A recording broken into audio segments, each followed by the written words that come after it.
Hey yo, I'm Sid Fly, you're now watching Alt Fly, and today we're going to talk about Pacific Rim Uprising. Now, a lot of people after the first Pacific Rim was critically panned and only made $113 million in the US market, even though it cost $180 million, thought they would never see a sequel. Guillermo del Toro, he had a sequel in plans before the first movie came out. That all went into the trash after it didn't make his money back. However, when Chinese Wanda Group purchased Legendary Pictures, they decided to put it out. Why? Because in China, the first Pacific Rim made over $300 million. They brought in a new director, Steven DeKnight. And though he talked with Guillermo and told him his ideas, this is not the same idea that was originally had by Guillermo del Toro. Neuralink with your boy Sid Fly, where we talk about Pacific Rim Uprising.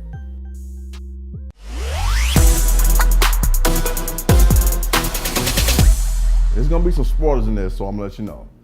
First off, you had John Boyega, who plays the son of Idris Elba, Jake Pentecost, who's a reluctant hero, which always makes for a good hero. Because of some twist of fates, he ended up right back in the Jaeger program that he had left.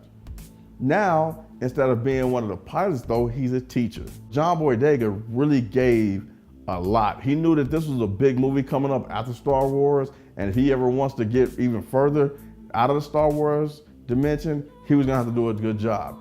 Another thing that they did, they made the cast a lot more international. Unlike in the past movies where they had a Russian Jaeger or a Chinese Jaeger, an American Jaeger, now everybody was all part of this one big team, which I'm pretty sure they did because now you had a Chinese company that realized that overseas, Pacific Rim made a lot more money. I think what they did with the actors and bringing in a bunch of younger actors, that's a good thing. It's gonna make you wanna continue to watch it. And then the way they added in the Charlie Day plot twist just throws you for a loop.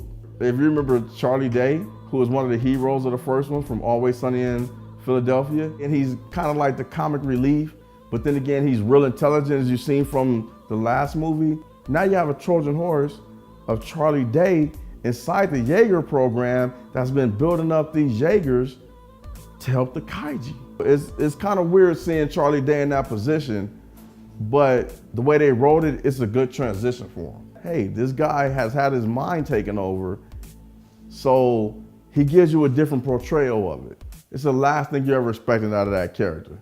Pacific Rim Uprising is a lot better movie than this first one, but it still had its down parts to it. It's just a regular action movie. It's a knockoff of Gundam and any of that other stuff. Now, it's not one of those things that are gonna go out there and be one of the Marvel movies, but it's something that you can really invest into. A lot better than those Transformer movies, I can tell you that much right now. So this is never gonna end. And as John Boyega says at the end of the movie, we're not gonna play defense anymore.